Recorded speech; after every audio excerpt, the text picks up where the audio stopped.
over the last several days alone, North Korea engaged in major provocations. Multiple short-range ballistic missile tests.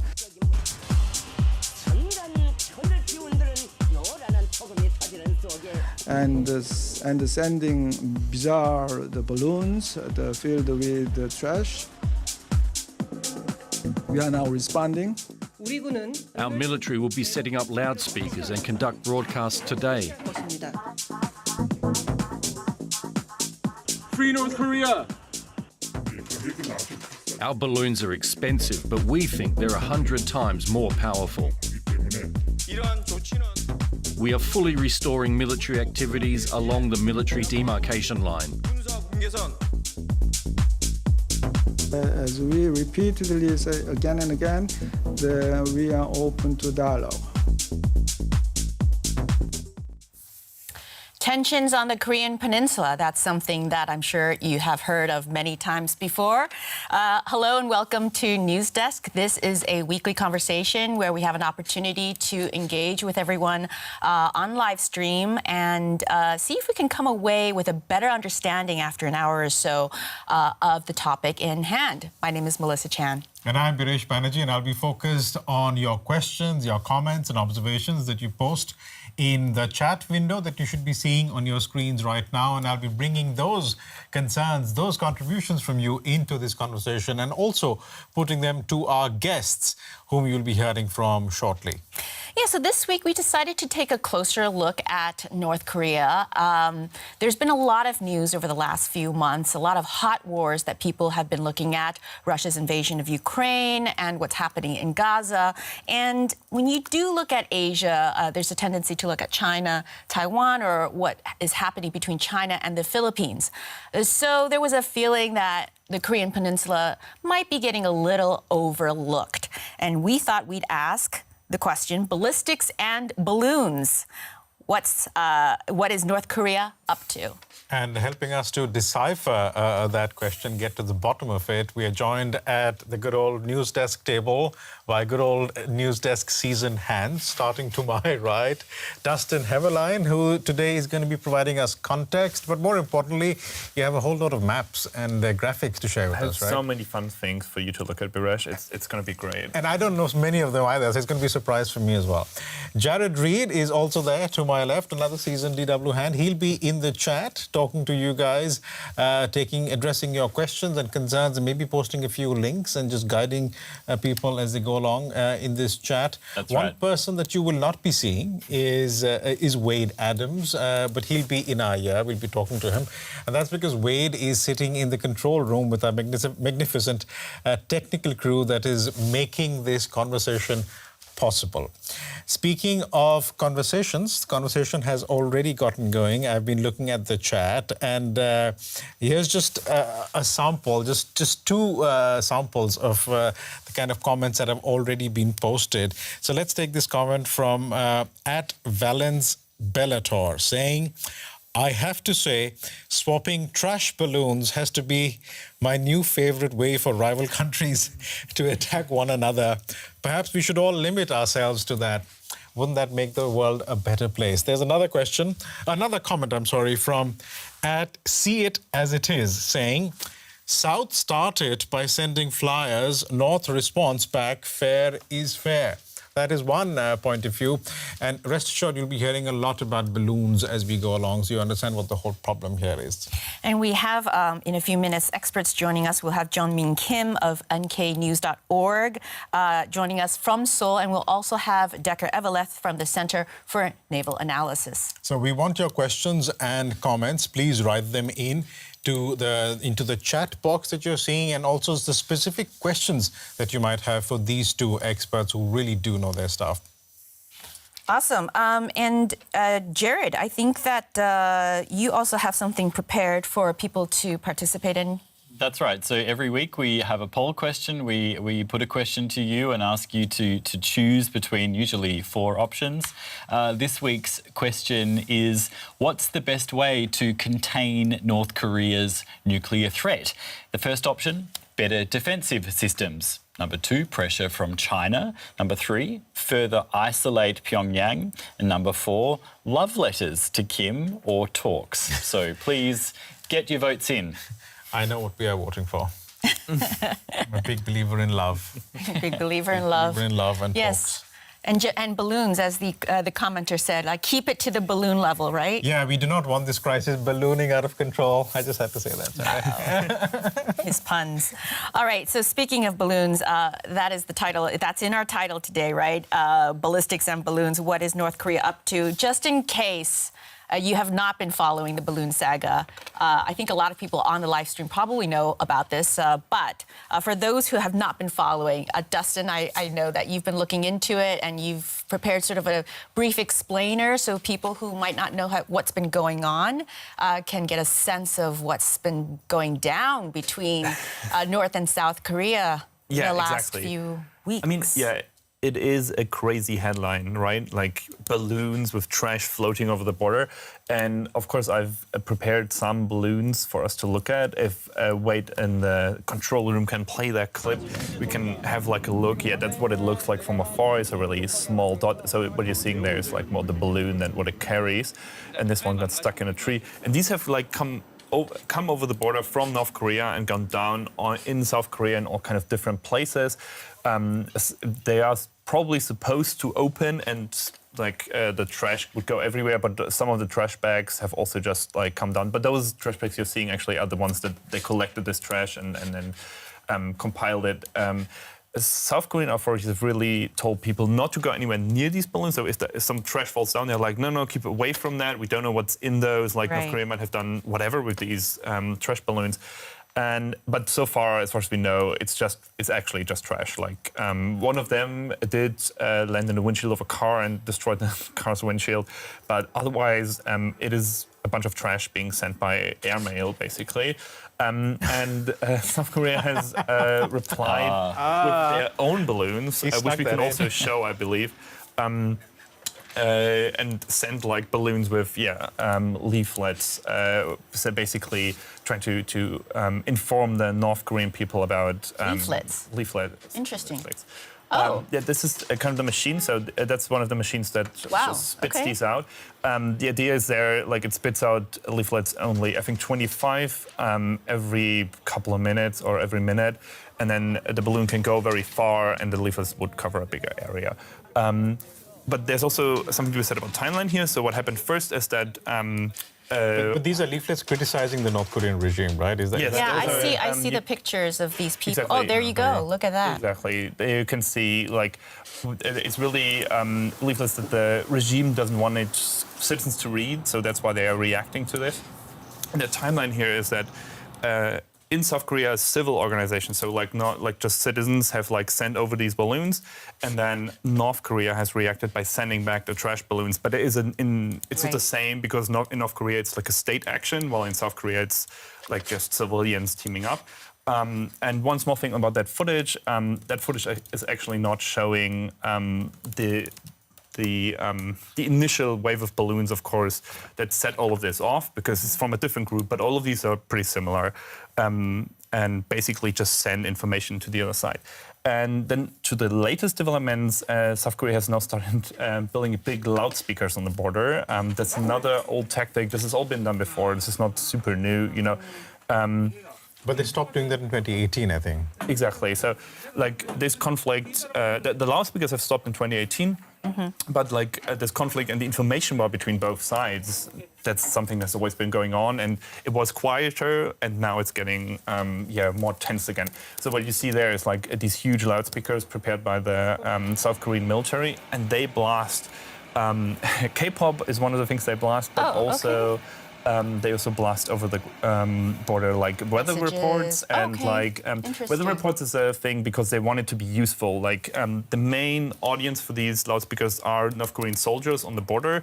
So and for them it's just good to have a weather report for their area. So that makes it more likely that they would listen. But then also, of course, there's news reports mixed in. That's so crazy. But it's not the only place in the world where they do this. On the islands, on the outer islands of Taiwan, right across from mainland China, they have these old speakers from a few decades ago as well. So this whole speaker thing is, it feels juvenile, but maybe, and we can ask our guests about this later, maybe there's a real purpose to them.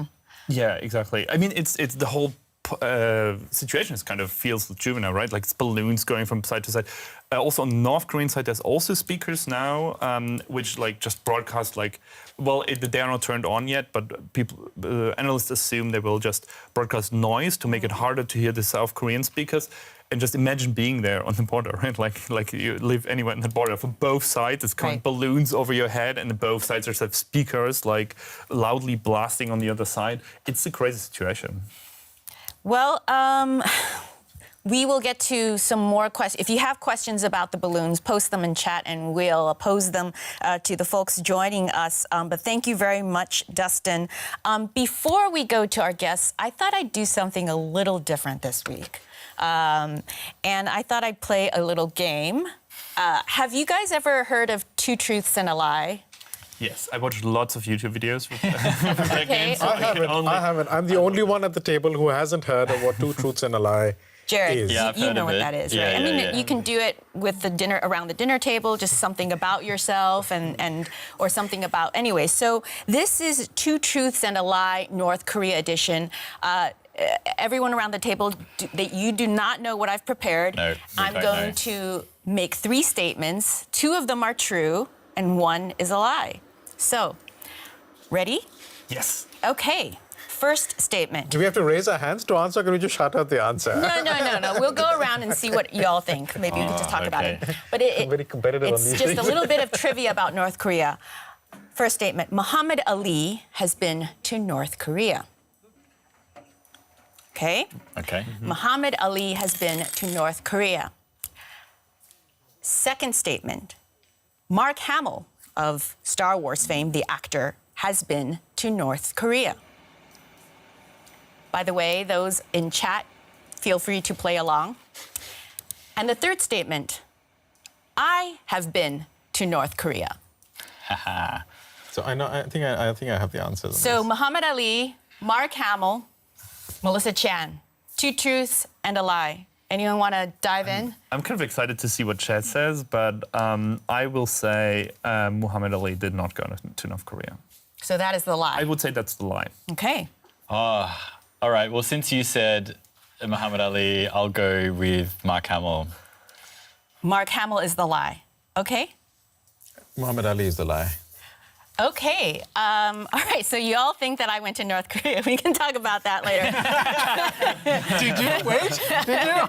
I have. Actually, you know what? Let's pull that up and then I have been to North Korea. In 2010, I was the Al Jazeera English correspondent based in Beijing, and we went to Pyongyang in 2010. This was at a time, I was much younger then, as you could tell. With a different haircut. With a very different And haircut. they allowed you in despite that. Yeah, and have a little press band. It says press. But this was the moment, you can see on the balcony, Kim Jong Un was still alive, and he was setting up the succession process for his son, Kim Jong Un. And so it's a very rare thing that the North Korean government would allow foreign press, but they did start issuing visas because they wanted the international press corps to be there to see that. Thank you, Wade, for pulling up those pictures. It is a topic that's been close to my heart. I've been covering North Korea in some way, shape, or form for quite a number of years, including the now defunct six-party talks, if some of you might be old enough to remember that, which took place in Beijing and involved the United States, North Korea, China, Russia, and so on and so forth, the six-party talks. But today we have a nuclear North Korea nevertheless. Okay, so the other two, Muhammad Ali or Mark Hamill. So it was Muhammad Ali has been to North Korea.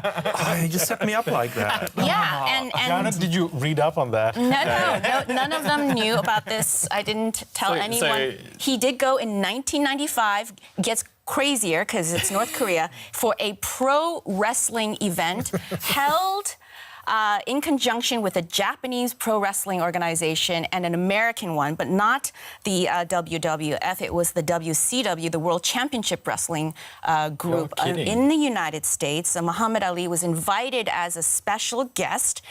There were 15 matches over 2 nights, this was an attempt by this, sort of Japanese wrestler turned politician to try to improve relations between Japan and North Korea. Another fun trivia to this trip is that the CNN correspondent that covered it and that went to Pyongyang to watch this was the former senior Asia correspondent Mike Shinoy, who actually gave me my first internship in broadcast journalism. So it all comes full circle. Okay, I think we've done enough of that. Everyone wants to go into the serious stuff. Let me give one chat call up because Carolina in chat said that Dennis Rodman also went to North Korea, which is true. That is true, and it is pretty wild. Okay, let's bring in our guests. We have Jung-min Kim, and I believe we also have Decker Eveleth joining us. Thank you to you both. I'm going to start with Jung-min. You are the lead correspondent for nknews.org and also the editorial director of Korea Pro. Jung-min, welcome to our news desk. Thanks for having me. This has been very fun for the past 15 minutes. Thanks for waiting. Thank you for your trivia. It's amazing. I didn't know you'd have to wait that long. I was itching to answer that. Well, Jung-min, first of all, can you just tell us what you do? What is nknews.org and what is Korea Pro? Well, it's under the same parent company, but we started off with NK News around the time when Kim Jong Un died, actually. And then we started NK Pro as well, which is a premier service. We focus on all things North Korea, basically sanctions, ship movements, plane movements like we saw recently related to Russia, and basically all inter-Korean relations issues as well, analysis and news. And Korea Pro, it's pretty new. It's been 2 years. We cover all things South Korea, considering there has been increased attention on the south side of the peninsula, not just north. That's really interesting. I'm almost curious. I don't know how much you can divulge, but who are your clients? I mean, who is interested in the information that you guys are providing, both at nknews.org and also through the Korea Pro group? Well, NK News and Korea Pro have a bit of a different audience, but mostly these are both individual and institutional clients who are interested in knowing more about things behind the headline, basically, because a lot of South Korean news are very trivial, nitty-gritty, and it's really difficult to tell what's important. And also we do source information reportings as well. So government or research groups, academia, students, so on and so forth, who are interested in both Koreas are usually the subscribers. So very serious people. I mean, has anyone been interested in the balloons, or is this something really superficial? I mean, we've dwelled on it enough, I think, but if you have anything to add to it that's actually useful, rather than the banter that we've been having. Right, but the balloons, also at first, the headline was mostly about whether or not there's excrement inside the balloons, which made the headline sort of sexy, and a lot of international media started picking up on that. But then actually there was no feces included that much into the balloons, but they were manure or fertilizer. But those are like a trivial part of what has been going on, but there has been actually very serious interest in what's going on and what is going to happen going forward, considering how these could actually cause serious damages. Imagine something like the children in South Korea being hit by these balloons by accidents, or North Korea including more dangerous stuff in these balloons. And also, this is technically a breach of armistice because these are aerial vehicles that's going back and forth alongside the border. So this could very easily escalate between the two Koreas. So it's a serious matter, yeah. So is this basically a low-cost way for North Korea to ratchet up tensions and express its displeasure? Definitely. Low cost, I think, in a sense that it's also, it's not only economically low cost, but also politically low cost. It's much better, much easier for them to get away with the risk and the escalation compared to something like drones. There was a drone incursion into South Korean airspace in December 2022, if you remember.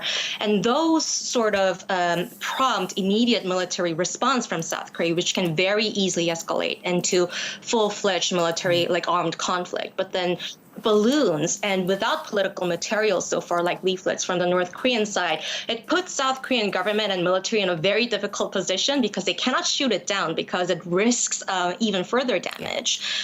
So far, South Korean government have to basically just wait and pick them up when they land. Very interesting. Okay, we're going to be talking about ballistic missiles very soon. I want to bring in Decker Eveleth, who is an analyst at the Center for Naval Analysis. Decker, thank you so much for joining us. Thank you so much for having me. Could you tell us a little bit about the Center for Naval Analysis and the work that you do there? Sure.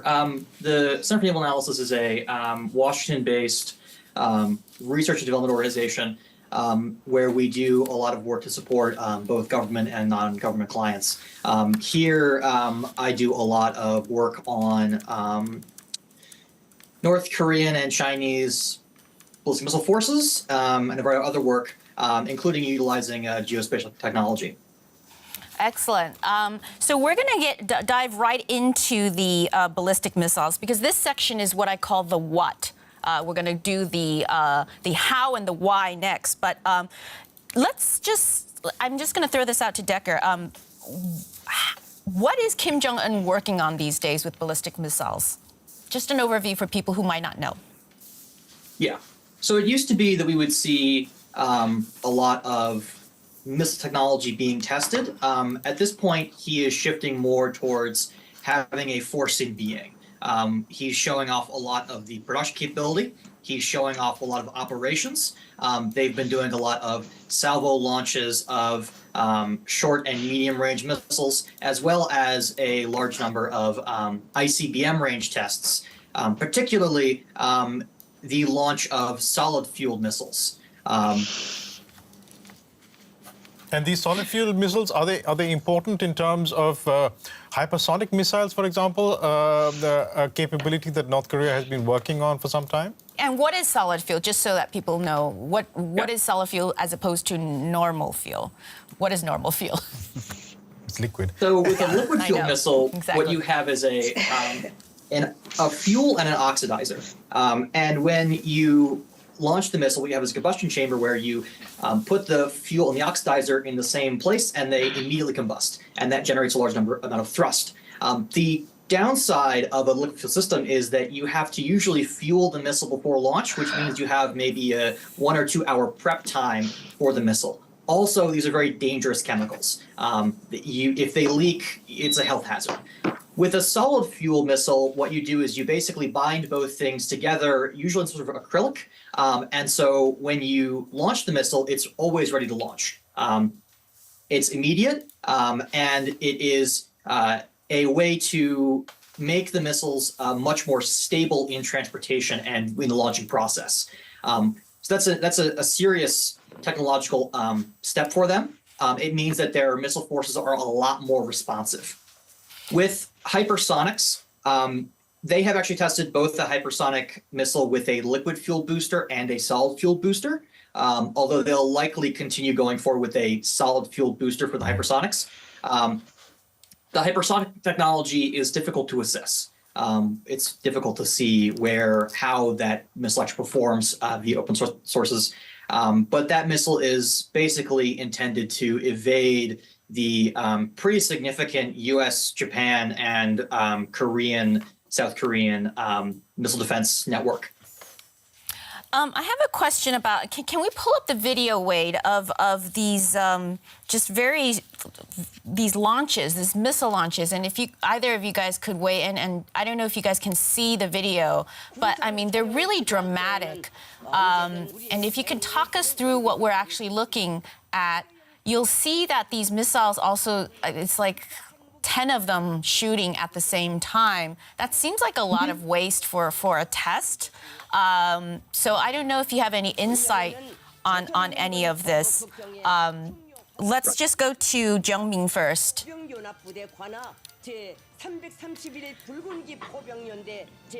These missiles that you are seeing right now, it's like a rocket salvo, so to say. This, I believe, is the type that North Korea earlier in the year said they are developing to basically aim at South Korea. So this is not only just a test, but also it seems it was meant as a political message to South Korea that they are actually seriously working on this stuff. But on the technical side, I'll leave it to Derek to explain. I mean, Decker, I'm looking at it and I almost think like it doesn't look real. Like it almost looks like it could be AI generated. How do you assess this, and how do you know when? I mean, are the North Koreans using any of this for propaganda? And is any of the videos that we're starting to see impacted by the use of AI? So there are methods to ensure that the videos and images that North Korea releases have not been doctored, and they have doctored imagery before. There was an incident, I think last year, where they did a big air exercise and they basically just photoshopped extra planes of the imagery.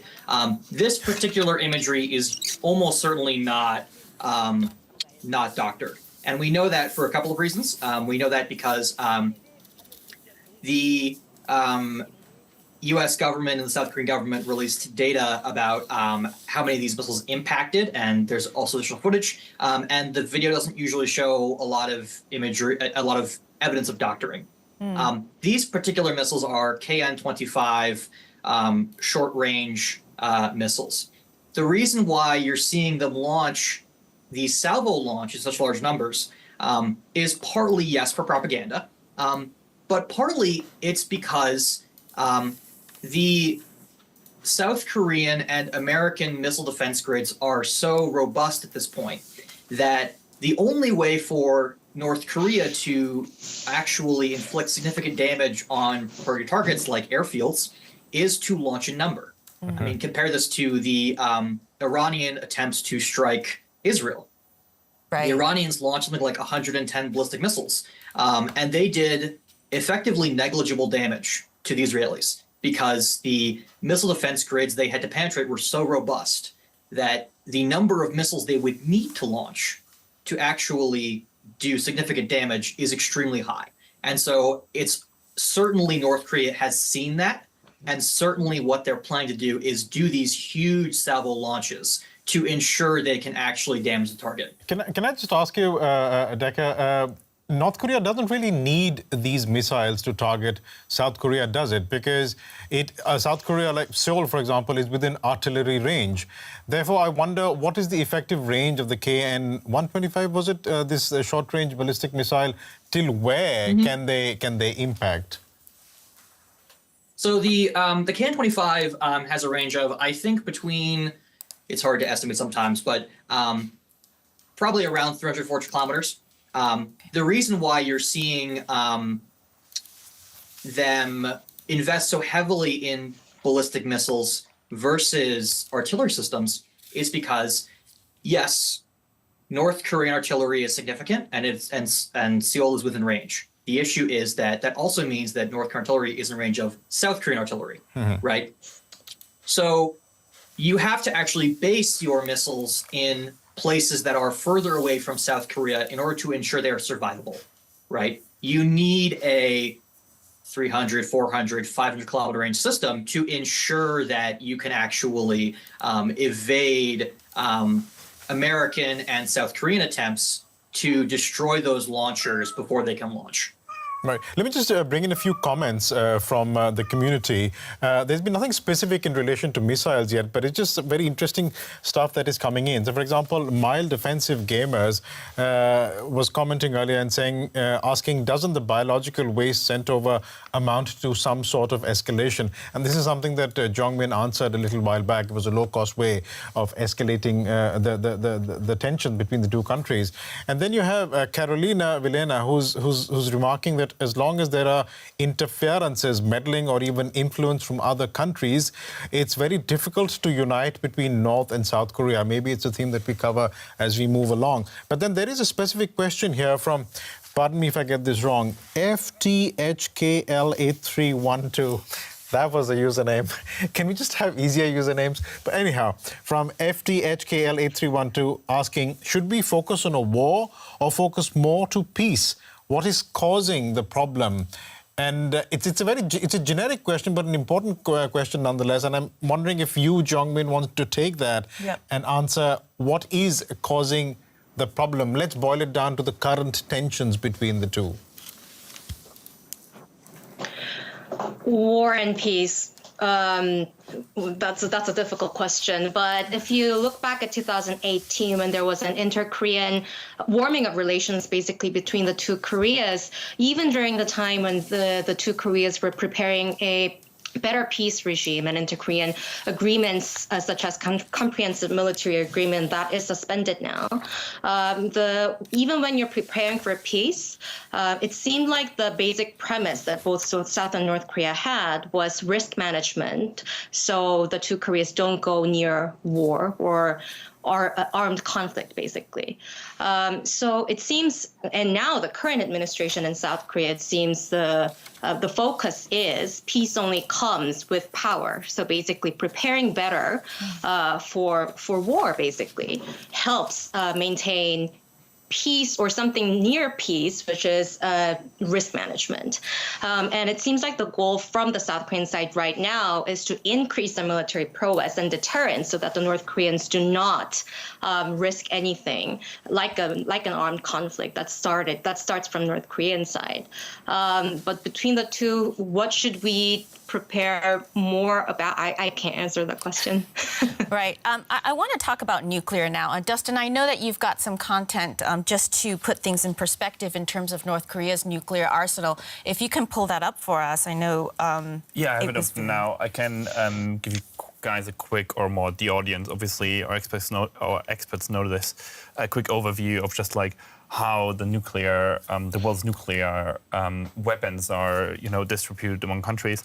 And even though you can see that North Korea is, of course, the smallest dot on the bottom right here, and we can share this link in the chat, so if your chat wants to follow, you guys can just pull that up and look at it yourselves. Even though it is a small dot, those are still nuclear warheads, and as nuclear warheads, they are super dangerous. And yeah, I would love to hear what our guests think.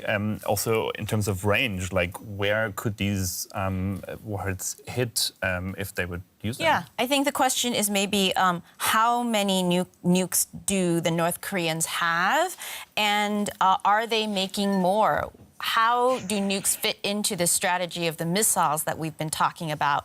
Decker, you want to start first? Sure.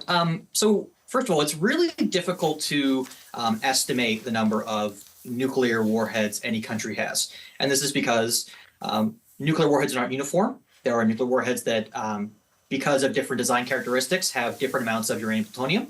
And it's also difficult because it's difficult to, via open source, estimate the production capabilities and the production upkeep of reactors. What we have seen is that the North Korean reactor at Yongbyon has been running. We can tell that because they will switch the water pumps on, and you can see the water discharge coming out into the river. So it's very difficult to estimate beyond that actually how much plutonium or uranium they have. The warheads themselves fit into the missile arsenal in two different ways. For the ICBM, I think is pretty obvious. They have a large number, and they're building a very, very large number of ICBMs. I think last month, Kim Jong Un went to the launcher factory, the factory that actually builds the vehicles that launch the missiles, and he showed off a very, very large number of ICBM launchers without the missiles or the warheads. But that should be a sign that they are producing and planning to produce a very large ICBM arsenal. And those missiles can strike the United States. Whether or not they can penetrate U.S. missile defense is an open question. It's a very unproven technology for national missile defense. But they definitely have the range, and they have proven they have launched them to those ranges. For the shorter range missiles, nuclear warheads have a variety of material and also political benefits. From a more material standpoint, what that basically means is that you need to launch less missiles to destroy the target, right? Because if you're aiming for a big target, and you need, with conventional warheads, you need X number of warheads to go through the missile defense grid to destroy the target. With a nuke, you need one, right? You only need one to penetrate. From a political or psychological benefit, what this means is that if they are deploying the tactical or smaller warheads, and they've actually shown us what the assembly, the outside of the warhead container looks like for their tactical missiles. What that means is it has a couple benefits. First of all, that means that technically any missile launcher in North Korea could be nuclear. And that could deter the United States from striking these missile launchers because you don't know whether or not that missile launcher is conventional or nuclear.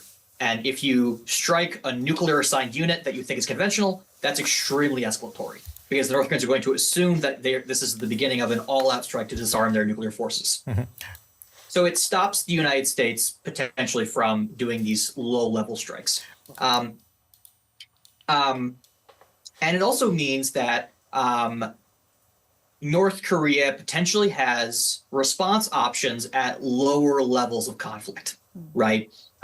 If you just have a force of ICBMs, that's a strategic, large capacity. I mean, you're not launching any ICBMs unless you're intending to destroy the United States. If you have a number of tactical warheads that can be used for more limited strikes, theoretically, you may be able to use those forces in a way that is potentially less escalatory. There's a lot of debate going on about whether or not that's feasible. The United States has said before that they would respond to any North Korean nuclear use with pretty significant counterstrikes. But that is a strategy and a sort of way of using tactical weapons that is talked about by a lot of countries. Can I just bring in Jongmin here? And Jongmin, just, there was a response to the earlier statement that you made about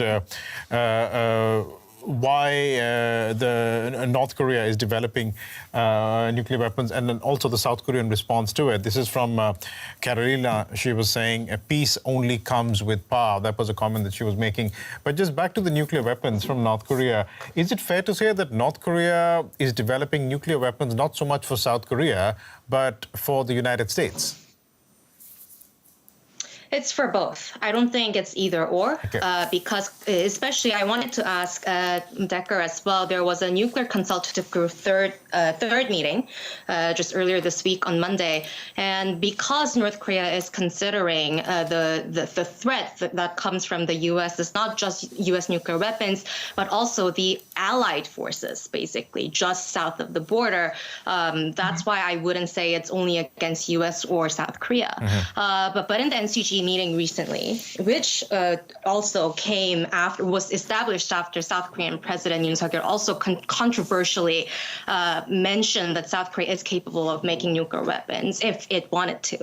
The NCG meeting, basically this time it focused a lot on integrating South Korea and the U.S. conventional and nuclear weapon systems. And I was actually wondering, under the premise that from North Koreans' point of view, it's a joint threat coming from South Korea and the U.S. There's this debate about whether or not the integration is a good thing for the alliance, because from North Korea's point of view, if U.S. and South Korea goes forward and does the CNI conventional nuclear integration, even at nuclear crisis situation, theoretically, even if there is a conventional weapons movement in South Korea for a second strike against North Korea could take that as potentially movement of the U.S. nuclear power asset movement. So I was wondering what Decker felt about this debate. So it's difficult to assess. Partly because of the state of North Korean reconnaissance capability, right? What can they see? What can't they see? How are they going to interpret what they can see, which may not be everything? in the context of their worries and their concerns. I think it's very important to just discuss what integration would look like. The U.S. already has been doing some reassurance by basically taking a U.S. nuclear ballistic submarine and having it do port visits in South Korea. But there are a lot of South Korean academics who would like the arrangement that the United States has with countries in NATO, like Turkey, where the United States would deploy a small number of nuclear weapons, probably the B-61 gravity bomb, to airfields in South Korea, and that new capability would act sort of like a marriage ring, where you have it's not a particularly robust capability, but it signifies that you are South Korea and the United States are now basically wedded at the nuclear level, right? What a deployment would look like is those weapons are kept in very, very special bunkers. The United States doesn't disclose where those bunkers are, but it's pretty easy to tell when you're looking for. And I mean, we cannot assume that North Korea would not figure it out, because I can figure it out. Okay. Right, and also you're trying to launch more satellites, right? It's a kind of figuring out that our viewers are also trying to sort of make. And Devos, for example, was curious about he or she'd be interested in what we know about North Korean intentions, goals, and timelines. I think that's just been discussed. But interestingly, a comment also from Devos saying, from a North Korea standpoint, it seems rational to me to pursue nuclear weapons just from a defensive perspective. I mean, if they genuinely feel their way of life is threatened by the West and a global capital. I don't know what you all feel about this, Jong-min and Decker, but it's reasonable for North Korea to pursue nuclear weapons? I don't know who wants to take it first. I can take it.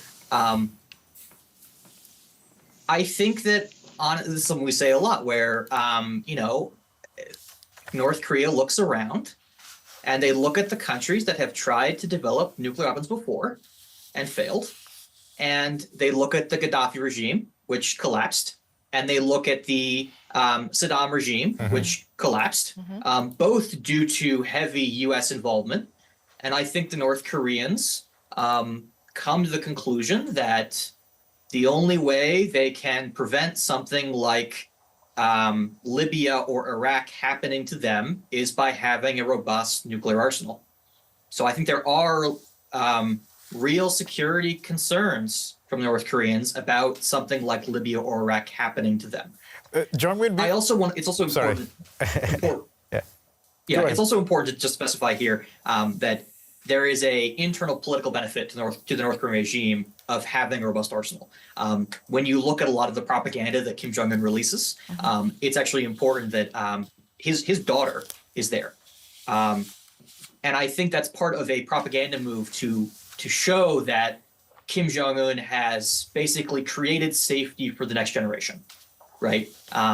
He has created a multi-generational safety net for the North Korean people, right? A safety net by keeping its neighbors unsafe. Jong-min, I wonder how you respond and how you view the North Korean compulsion, let's call it, to have a nuclear weapon. I was going to answer this exactly the same way that Decker put it in the second part of the question answer. But just to add a little bit, it seems like North Korea's goal is not only to have nuclear arsenal, but also to be internationally recognized as a nuclear state formally, so that it can continue that without risking something like being considered axis of evil and being sanctioned further, so on and so forth. It seems it's a long shot goal, but reading state media and defense ministry, like North Korean defense ministry, remarks about that, it seems like it's not only to have the nuclear weapons, but to be recognized as well. And secondly, about the political intent, it actually comes in very handy that North Korea is continuously focusing on nuclear weapons.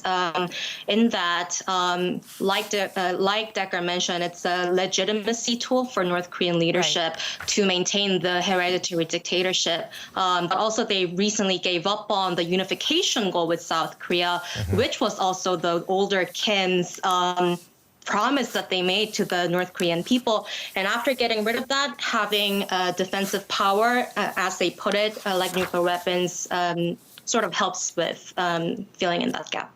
Got it. I think it's a good time to check in with Jared, actually, because I know, Jared, I've been hearing you type away. Is there anything interesting trending in chats before we talk about? I want to talk about Russia with our guests next, but check-in time for you. Yeah, I mean, look, there isn't a huge amount going on in the chat, but people are, I guess, voicing their concerns generally about the issue. And speaking of Russia, Carolina, who is very has contributed a lot to our chat today. Thank you so much. Hi, Carolina. Yeah, hi. Does North Korea align with China and Russia just like South Korea and the US? And I know that's something we're going to talk about that next. That's perfect. A perfect segue into the how. We've been talking about North Korea, and you know the title of our discussion today is Ballistics and Balloons. What is North Korea up to? We've talked a little bit about ballistic missiles, a little bit about nukes. The next question I have is the how. How is North Korea doing this? And there's two buckets I want to discuss. One is the material either for the nukes or for the missiles. How is this state doing it when they're sanctioned? And then the second is where are they getting the money from? I don't know where we should start. Maybe Jung-Min, if you could talk a little bit about it, because I wonder whether Russia, I know North Korea has been selling some missiles to Russia. Is that how it's getting the money to finance its R&D for all the other stuff? How do you explain it to people who really don't follow this and are very confused about how this poor country is able to do everything that it can? Heavily sanctioned country that doesn't have food for its people, apparently, at least during the COVID times. But go ahead, Jung-Min. Yep. Right. The exports to Russia is definitely part of the equation in recent year, I would say. But in the past and continuing now, I think it's less about increasing the resource that they can use for missile and nuclear developments, but more about how they to what they prioritize, really. It seems like they are in quite a bit of a dilemma right now, because in North Korea right now, it's not just about missile development, but they are also doing things like rural development, building urban regions outside Pyongyang. So they have a lot of places they have to use some money on. But then it seems right now they are trying to at least try to evade sanctions through China and Russia, like especially considering how the panel of experts is sort of dead. It seems they are finding more ways to evade the sanctions and basically make the sanctions regime not really working, and they can sell the things that they used to sell, especially considering there's less implementation on the Chinese side and the Russian side. But then Russia and China it seems like they are also on very different position when it comes to how they handle this sort of North Korean behavior. It's not like they're in the exactly same bucket. North Korea might be getting more advantage from the war in Ukraine right now because they can get close to Russia. As we see soon, there might be a Putin visit to North Korea, apparently, and probably more exports. But from Chinese point of view, it's more difficult because China's trying to get a leadership role in the global south, and it's trying to maintain a bit more of a neutrality when it comes to war in Ukraine and so on and so forth, in the Middle East as well. So from China's point of view, North Korea's further invasion of sanctions and anything that goes closer to Russia, it's a problem for China, actually. Can I just ask you? Oh, sorry. Go ahead, please. Can I just ask you a very specific question, because you did mention Russia. Did Russia help North Korea launch a spy satellite last year in November? The November one, I am not sure, and I would say it's more plausible that the most recent one that they failed actually got some help from the Russian. That was because of Russian help. If I have to pick one, right? So for the listeners who are not aware of, there were multiple satellite launches and many failed. Only one succeeded, and that one actually was before Russia delegation going to North Korea to help them. But then after that, North Korean satellite launch, apparently, according to South Korean authorities, that used a new type of engine, and also from North Korean side statement as well, which they blamed the research group very quickly for the failure. It's not actually a very great look for Russia, actually. Yeah, Decca, could you add to that in terms of where North Korea gets either its missiles, materials rather, and its money? I mean, I see in chat space notice saying, matter-of-factly, they get money from hacking and other illegal stuff. And when they do get materials from China or Russia, is this something above board where they're just trading across the border, or do they have to do it kind of in the cover of night because of the sanctions? Like, how is it actually, like, physically playing out? That's one thing that I've always wondered. So it really depends on what exactly is being transferred. Part of the issue with doing counterproliferation for nuclear weapons and stuff like that is that a lot of the technology and a lot of the assets that can be used for nuclear missiles and other technology are things that can be used for a variety of commercial methods. I mean, the machine that makes the components in the missile is the same machine that makes engine blocks for cars. For the material aspect, it really depends on how some of the components are. They do get a lot of machine tools from China. And they don't do a great job of hiding it. I mean, like, there was a factory they showed us a couple months ago where they hadn't even repainted it. It was just like a Chinese machine tool. They just taken the labels off. And so it really depends. I mean, there was a very famous, this is a decade ago, where North Korea's first launchers for large missiles were actually trucks of Chinese origin. And they paraded them, and it was very obvious to everyone they were Chinese trucks. I mean, like it was very clear, like, just that was the manufacturer's look, and that was the look, and people were like, why were these missiles in North Korea?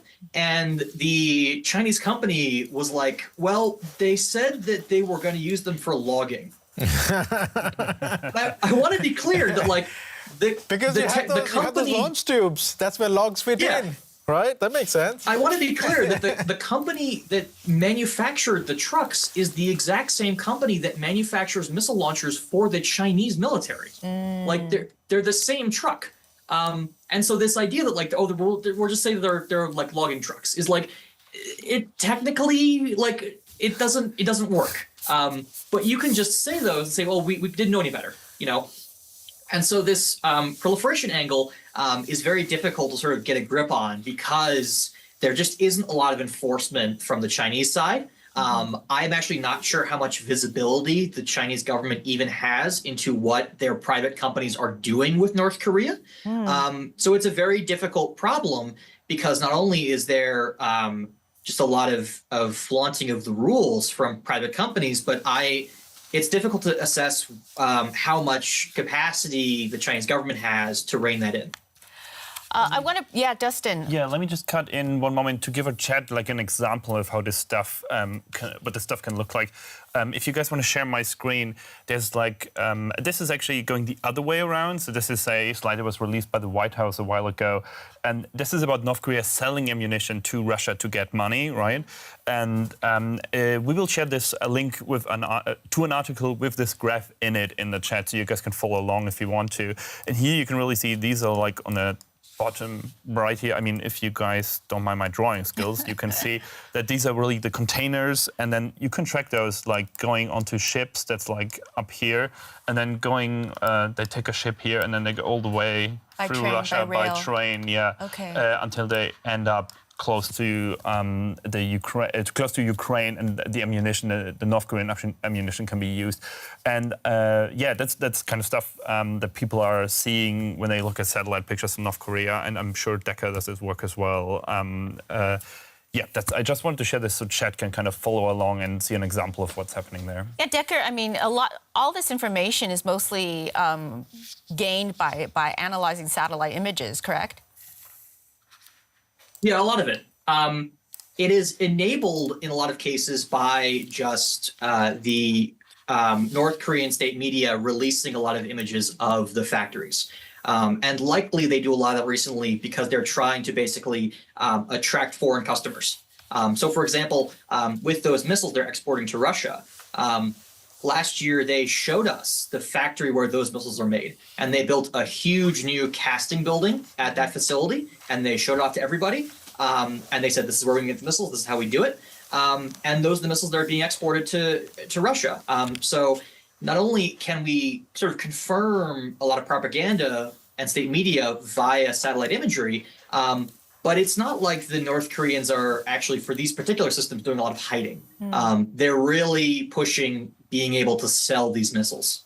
Can either of you guys talk about the financing? I know we've actually taken up almost an hour of your time, so we'll touch on financing, see if there's any more comments, and then... Not really. People are curious about what life for the average person is like in North Korea. That's a comment that's a question rather, from Devos. I don't know if someone wants to take that first or take the financing Let's question do financing first. and then we'll... Jungmin, you have your cats in your lap. Oh, my goodness. Fantastic. Hello, that's where the... Yes, I saw in the reply they That's where heard the cat sound- sound, so I was gonna That was the reason. foreshadow That explains everything. What may we ask what the name of the cat is? I hope it's something North Korea related. It's Shadow. No, it's actually Tolkien. It's Shadowfax, the Lord of all Yes. cats, I would say. Oh, that's a good Oh name. my God, I love Tolkien. that. Yes, That's that's good too. That's wonderful. So well, hello, what was the question we were asking? Yeah, financing or life in North Korea. Financing Take or your life pick. in North Korea? Jungmin, which one do you want to take? Yes.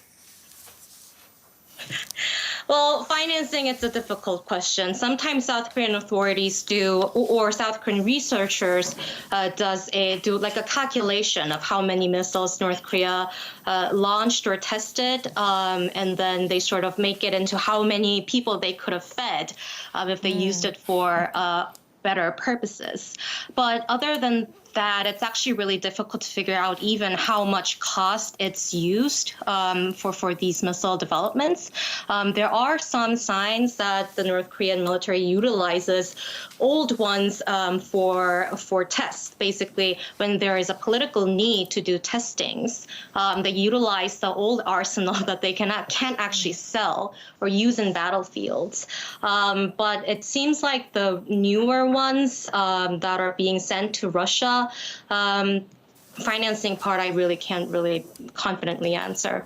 I am going to just give it to Decker. Yeah. Before you do that, can you talk a bit about life in North Korea, and then Decker can come in on the financing? Sorry, because there were two questions there. Yep. Life in North Korea as in... For an average person. Yeah, right now. Because it's not the famine anymore of the 90s, and yet they had a tough time during COVID. Right. Where do things stand?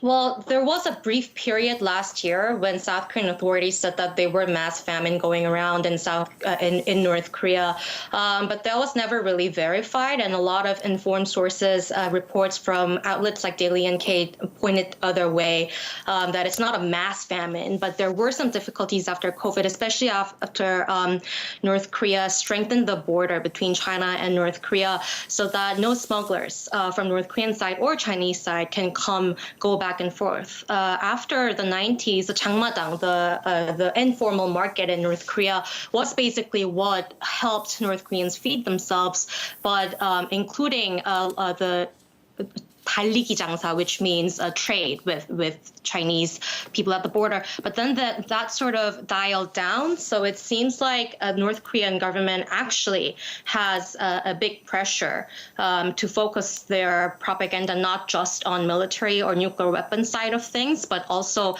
to show that the North Korean leadership actually cares about the ordinary people's lives, like providing better hospitals, better buildings for the citizens. But state media photos show that it's actually a very, very limited progress there. Decker, we're going to go to you, but Dustin, I know that you have something. You were looking earlier at how North Korea is involved in dark Crypto. money and stuff like that. Maybe you can pull that up, and then we go to Decker. If you just want to share my screen, I can just show this quickly. This is just a stat made by Chainalysis. That's like an analytics firm that looks at what is called the chain, the Blockchain. blockchain. The blockchain. Thank you. That's the chain you want. Cryptocurrencies is what I was talking about. Blockchain is the technology. Cryptocurrencies is what they're looking at. And North Korea there's a lot, an increase in hacks that have to do with this. So this is like North Korean hackers stealing money, or hackers linked to North Korea stealing money. And if you look at the blue bars, you can see how it's slowly rising and getting bigger. That's North Korea's share of all these hacks. Yeah, one thing to say about the stat is that there's like a big bar in 2022. That's just because they were really successful in that year. That goes back to a hack you guys might have heard about.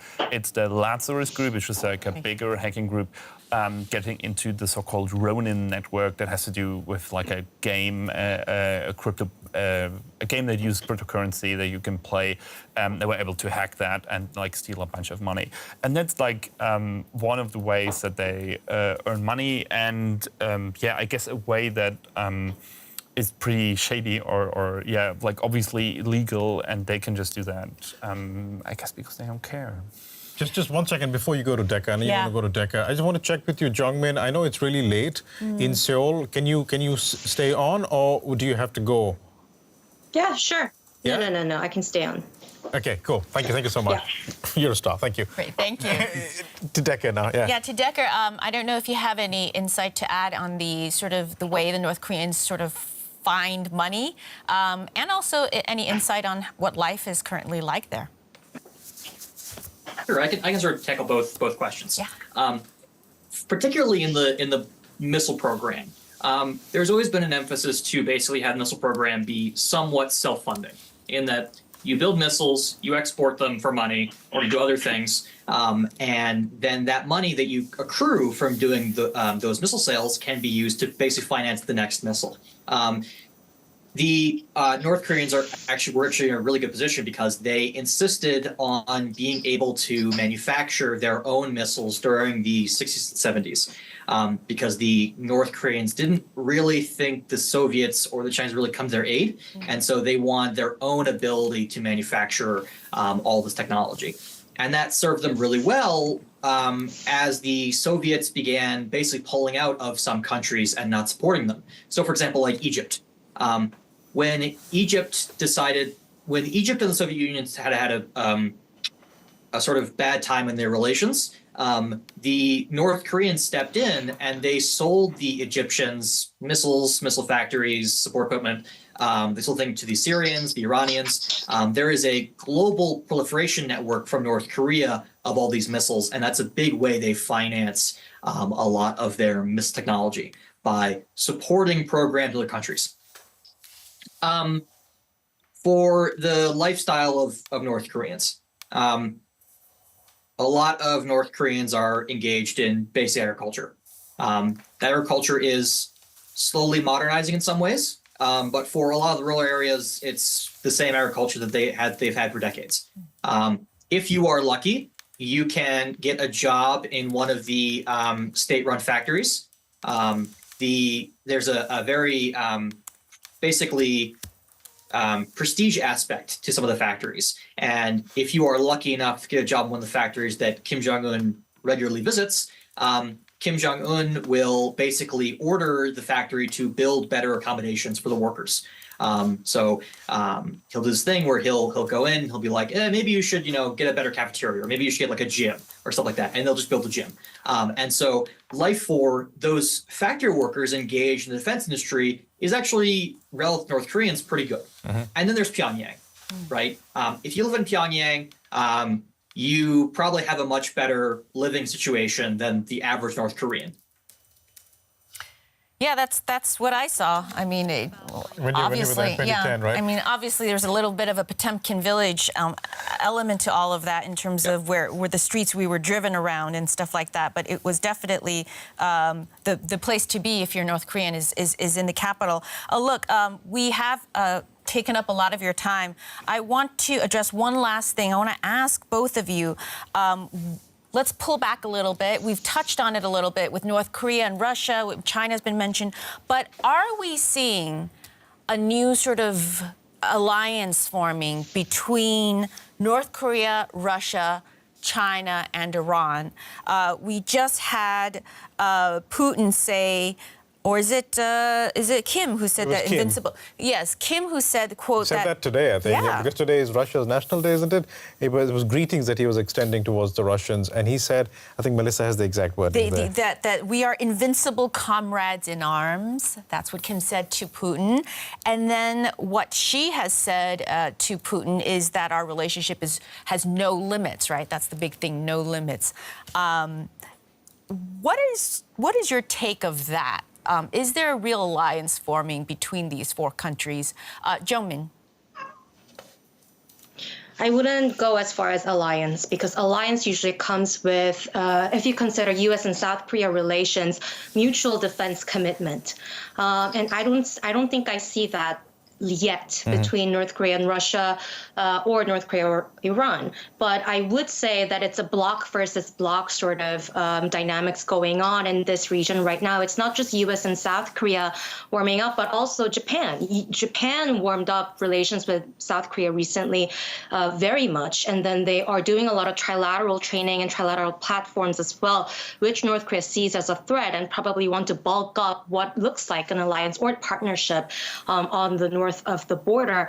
But China, it used to have sort of something like a mutual defense sort of commitment with North Korea, but it seems to me that North Korea is going closer to Russia than going closer to China, looking at how Kim Jong Un remarks related to Putin that you just mentioned.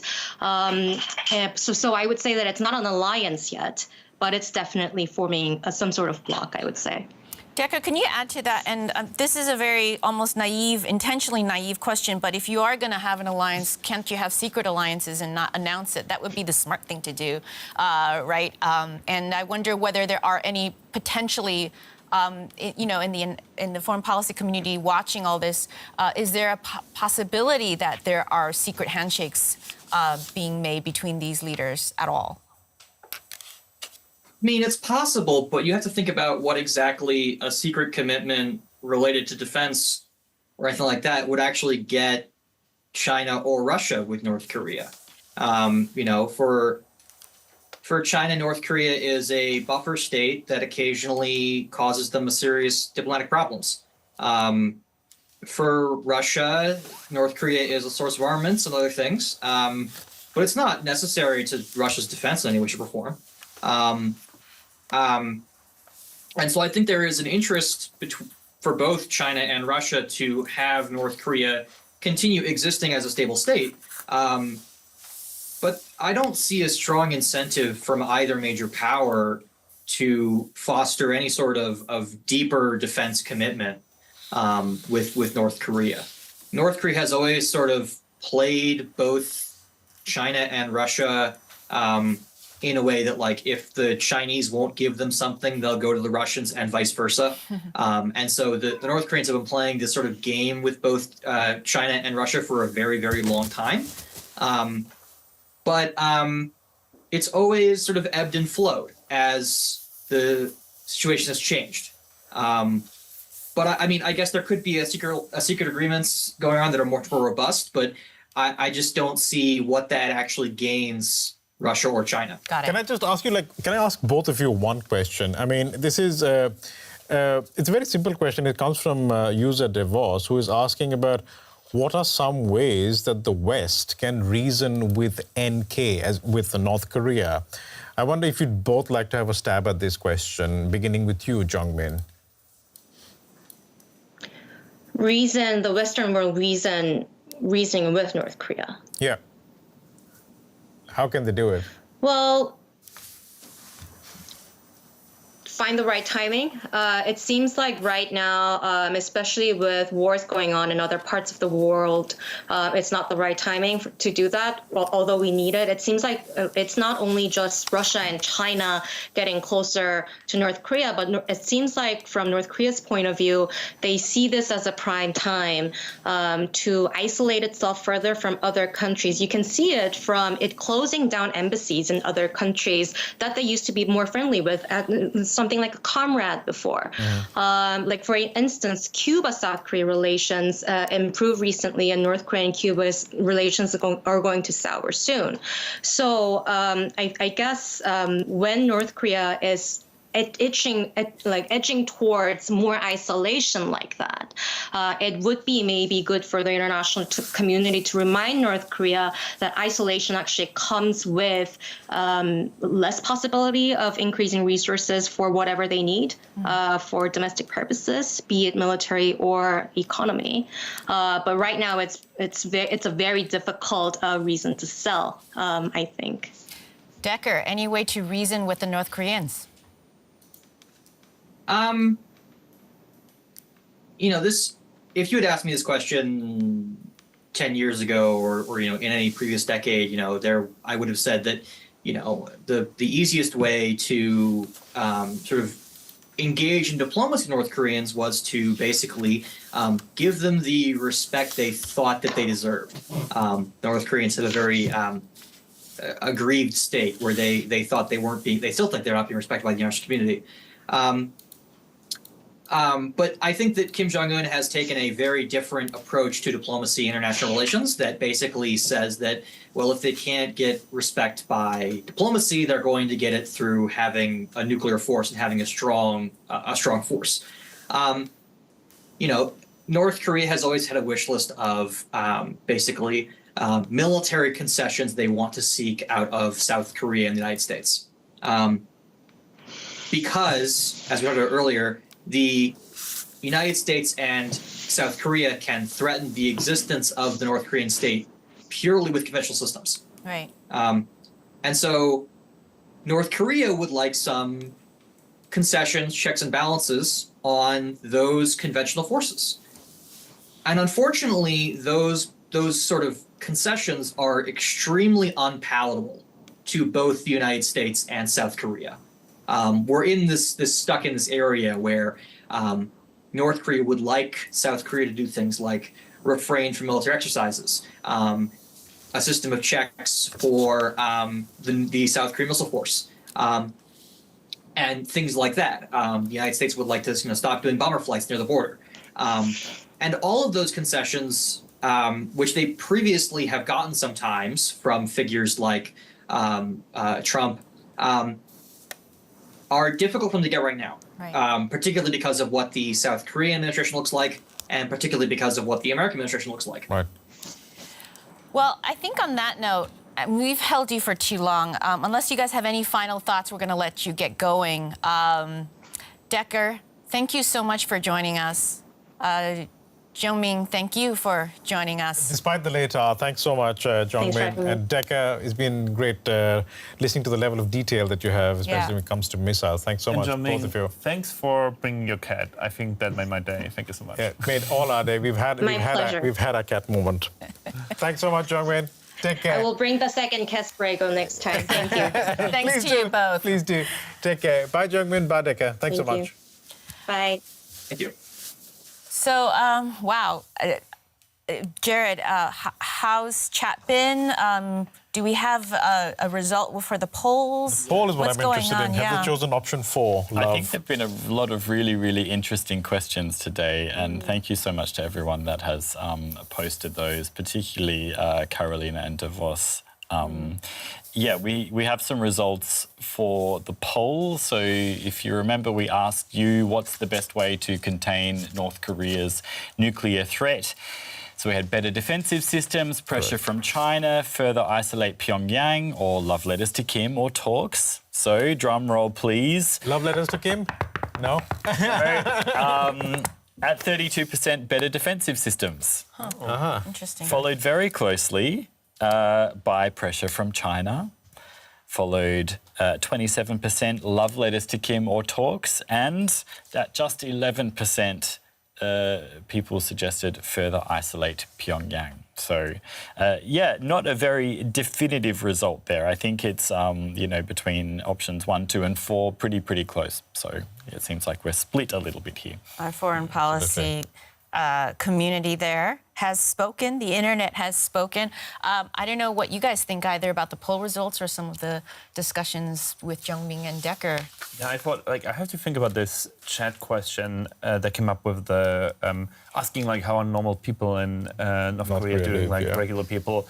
And I was thinking back to this story of like a North Korean soldier who made it across the border. I don't know how many years ago this is. And they found like he was very sick, like a lot of, I think the longest tapeworm, I don't want to say the longest because journalists always get it wrong if they say the longest, but a long tapeworm was found in his stomach or something. And he was like really not doing well. And I think that's always these stories from people who made it over the border from North Korea. It does not look good for regular people in North Korea, and that's I think like often in strategic discussions we kind of forget that like people are really people suffering are there, suffering right? and very poor.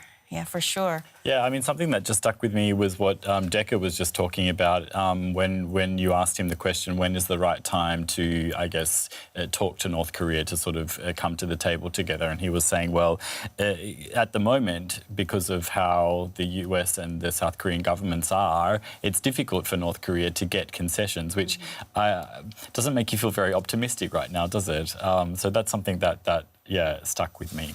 Yeah, I mean, as I said at the start of this discussion, I was in Beijing covering the six-party talks. It's endless, trying to resolve something and watching for, at this point, 2 decades, and for me at least, right, and for other people much longer, and the problem not being resolved. Baresh? But I found it very interesting that I think both Decca and Jongmin were united on one thing, and also is the community on the chat, that when it comes to the option of further isolating Pyongyang, that really isn't an option.